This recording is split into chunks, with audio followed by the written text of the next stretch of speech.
জীৱন ধাৰণ বা শিক্ষা গোটেইখিনি নিৰ্ভৰ কৰিছিল তেনেকুৱা শিশুলৈ আমি মাহত ৩,৫০০ টকা ৩,৫০০ টকাকৈ আমি আগবঢ়াওঁ। কেন্দ্ৰীয় চৰকাৰৰো এখন আঁচনি আছে য'ত ২০০০ টকা পায়। ইয়াত কিছু ৰেষ্ট্ৰিকশ্যন আছে কিন্তু তথাপিতো ২০০০ পায়। য'ত য'ত প্ৰয়োজন আমি কেন্দ্ৰীয় চৰকাৰৰ আঁচনিখনৰো সহায় ল'ম। কিন্তু মেকানিজমটো যিয়েই নহওক কিয় প্ৰত্যেকগৰাকী শিশুৱে মাহত ৩,৫০০ টকাৰ এটা বৃত্তি তেওঁলোকে নিৰন্তৰভাৱে শৈক্ষিক জীৱন শেষ হৈ কোনোবা এটা কামত হাত নিদিয়ালৈকে তেওঁলোকে লাভ কৰি থাকিব। এনেকুৱা কিছুমান ছোৱালী থাকিব বা এই ছোৱালীখিনিয়ে ডাঙৰ হ'ব বা এনেকুৱা কিছুমান ছোৱালী আছে যে আজি স্কুল কলেজত নাই কিন্তু বিয়াৰ সময় হৈছে বা এওঁলোক বিবাহিত পৰ্যায়লৈ যাবগৈ।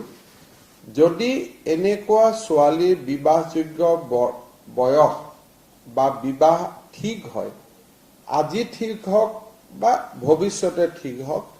চৰকাৰে অৰুন্ধতী আঁচনিৰ ১ তোলা সোণৰ উপৰিও আৰু ৫০,০০০ টকা বিয়াৰ বাবে তেওঁলোকক মঞ্জুৰি কৰিব। তেওঁলোক সকলোৱে জানে আৰু এই বিষয়টোলৈ আমি সকলো চিন্তিত যে কোভিডৰ প্ৰথম আৰু দ্বিতীয়টো ৱেভত আমাৰ ৰাজ্যখনত বহু লোক মৃত্যুৰ মুখত পৰিছে আৰু তাৰ ভিতৰত কিছু শিশু পিতৃ আৰু মাতৃহীনো হোৱা আমি অত্যন্ত উৎকণ্ঠাৰে সৈতে লক্ষ্য কৰিছোঁ। আৰু কিছু শিশুৰ পিতৃ মাতৃৰ বিয়োগ যদি আগতেও হৈছিলে বা যি গাৰ্জেনৰ তলত তেওঁলোক বৰ্তমান আছিলে, বহুত ক্ষেত্ৰত সেই গাৰ্জেনসকলৰো মৃত্যু হোৱা দেখা গৈছে। গতিকে এক প্ৰকাৰ ক'ব গ'লে কিছুমান শিশু দ্বিতীয়বাৰলৈ অনাথ হৈছে। অহাকালি ভাৰতৰ প্ৰধানমন্ত্ৰী নৰেন্দ্ৰ মোদী ডাঙৰীয়াই তেওঁৰ কাৰ্যকালৰ ৭টা গৌৰৱময় বৰ্ষ পাৰ কৰিব। এই ৭ম বৰ্ষপূৰ্তিৰ প্ৰাক মুহূৰ্তত এই অনাথ শিশু আৰু যুৱক যুৱতীসকলৰ কাৰণে লক্ষ্য কৰি আমাৰ ৰাজ্য চৰকাৰে মুখ্যমন্ত্ৰীৰ শিশু সেৱা আঁচনি, মুখ্যমন্ত্ৰীৰ শিশু সেৱা স্কিম বুলি কৈছোঁ আমি, চিফ মিনিষ্টাৰ শিশু সেৱা স্কিম, বাট অসমীয়াত হ'ব মুখ্যমন্ত্ৰীৰ শিশু সেৱা আঁচনি নামে এলানি কল্যাণমূলক আঁচনি ৰূপায়ণ কৰিবলৈ আমি সিদ্ধান্ত গ্ৰহণ কৰিছোঁ। এই আঁচনিৰ অধীনত যিসকল শিশুৰ পিতৃহাৰা মাতৃহাৰা বা ব্ৰেড আৰ্নিং অৰ্থাৎ কাৰোবাৰ যদি মাতৃ জীয়াই আছে কিন্তু পিতৃৰ মৃত্যু হৈছে বা পিতৃ জীয়াই আছে মাতৃৰ মৃত্যু হৈছে, যিগৰাকীৰ ওপৰত তেওঁৰ গোটেই জীৱন ধাৰণ বা শিক্ষা গোটেইখিনি নিৰ্ভৰ কৰিছিল, তেনেকুৱা শিশুলৈ আমি মাহত ৩,৫০০ টকা ৩,৫০০ টকাকৈ আমি আগবঢ়াম। কেন্দ্ৰীয় চৰকাৰৰো এখন আঁচনি আছে য'ত ২০০০ টকা পায়। ইয়াত কিছু ৰেষ্ট্ৰিকশ্যন আছে কিন্তু তথাপিতো ২০০০ পায়। য'ত য'ত প্ৰয়োজন আমি কেন্দ্ৰীয় চৰকাৰৰ আঁচনিখনৰো সহায় ল'ম। কিন্তু মেকানিজমটো যিয়েই নহওক কিয় প্ৰত্যেকগৰাকী শিশুৱে মাহত ৩,৫০০ টকাৰ এটা বৃত্তি তেওঁলোকে নিৰন্তৰভাৱে শৈক্ষিক জীৱন শেষ হৈ কোনোবা এটা কামত হাত নিদিয়ালৈকে তেওঁলোকে লাভ কৰি থাকিব। ইয়াৰ উপৰিও কিছুমান শিশু আছে যাৰ 10 বছৰৰ তলত হ'ব পাৰে বা এডলেশন ষ্টেজতো হ'ব পাৰে ইমিডিয়েট কোনো মানুহো নাই পৰিয়ালটোত চাবৰ কাৰণে পিতৃ মাতৃটো মৃত্যু হলেই কিন্তু কোনো নিয়াৰ ফ্যামিলি নাই নিয়াৰ গাৰ্জেন নাই আৰ এক্সটেন্ডেড ফ্যামিলিৰ কোনো সাপোৰ্ট নাই একেবাৰে নিৰাশ্ৰয়া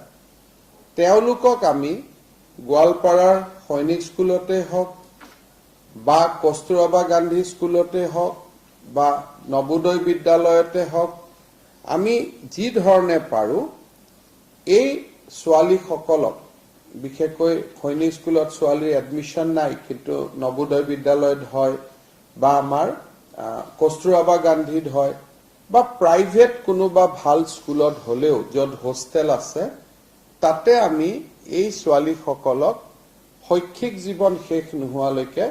ৰাজ্য চৰকাৰে নিজৰ খৰচত তেওঁলোকক পঢ়া-শুনাৰ ব্যৱস্থা কৰিব কস্তুৰবা গান্ধী স্কুলত হ'ব পাৰে নবোদয়ত হ'ব পাৰে বা আন যদি এই দুইটা জায়গাতে সুবিধাজনক নহয় যত প্ৰাইভেট স্কুল আছে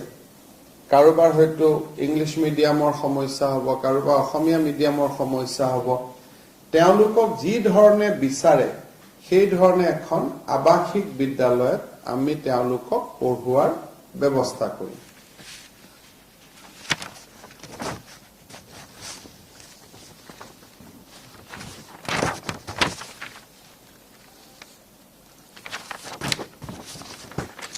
এনেকুৱা কিছুমান ছোৱালী থাকিব বা এই ছোৱালীখিনিয়ে ডাঙৰ হ'ব বা এনেকুৱা কিছুমান ছোৱালী আছে যে আজি স্কুল কলেজত নাই কিন্তু বিয়াৰ সময় হৈছে বা এওঁলোক বিবাহিত পৰ্যায়লৈ যাবগৈ যদি এনেকুৱা ছোৱালীৰ বিবাহযোগ্য বয়স বা বিবাহ ঠিক হয় আজি ঠিক হওক বা ভৱিষ্যতে ঠিক হওক চৰকাৰে অৰুন্ধতী আঁচনিৰ 1 তোলা সোণৰ উপৰিও আৰু 50,000 টকা বিয়াৰ বাবে তেওঁলোকক মঞ্জুৰি কৰিব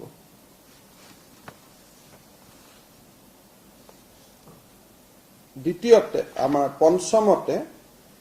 যিমানবিলাক এই ঘাট মাওৰা বা মাওৰা হৈ যোৱা ল'ৰা ছোৱালী থাকিব সকলোকে স্কুলত বা কলেজত পঢ়িবৰ কাৰণে আমি একোটাকৈ ল্যাপটপ দিবৰ বাবে সিদ্ধান্ত লৈছো যিমানে স্কুল বা কলেজত যাব নবোদয় বিদ্যালয়তে আমি দিলু বা গাঁৱৰ স্কুলতে পঢ়িব বা কলেজত পঢ়িব তেওঁলোকৰ যাতে শিক্ষা গ্ৰহণ প্ৰক্ৰিয়াটো খুব ভাল হয় তাৰ বাবে সকলো এটা ল্যাপটপ বা কম্পিউটাৰ এটা পাব যোনে যি ধৰণে বিচাৰে আৰু ফাইনালি এই শিশুসকলক আমি ভকেশন বেস কিবা এটা স্কিল এডুকেশন আমি দিয়াৰ ব্যৱস্থা কৰিম যাতে এই কামখিনি আমি সুন্দৰভাৱে শেষ কৰিব পাৰো আৰু এই কামখিনি চাবৰ কাৰণে আমাৰ যেটো চিলড্ৰেন কমিশন আছে আমাৰ যেটো শিশু আমাৰ আয়োগ আছে তেওঁলোকক আমি দায়িত্ব দি দিম যাতে তেওঁলোকে গুটেইখিনি এই গুটে আঁচনিখিনি ইমপ্লিমেন্টেশনখিনি খুব ভাল কৰি চাব পাৰে গতিকে আকৌ এবাৰ মই কৈছো যে যিসকলে পিতৃ মাতৃৰ মৃত্যু হলেও ঘৰত গাৰ্জেন আছে এক্সটেন্ডেড ফ্যামিলি আছে খুৰাক বৰদেউতাক মামাকৰ লগত থাকিব তেওঁলোকে মাহত 3,500 টকা পাব যাৰ একো ব্যৱস্থা নাই এক্সটেন্ডেড ফ্যামিলি সাপোৰ্ট নাই তেওঁলোকক আমি ৰেসিডেন্সিয়েল স্কুল এখনত পঢ়ুৱাৰ আমি ব্যৱস্থা কৰিম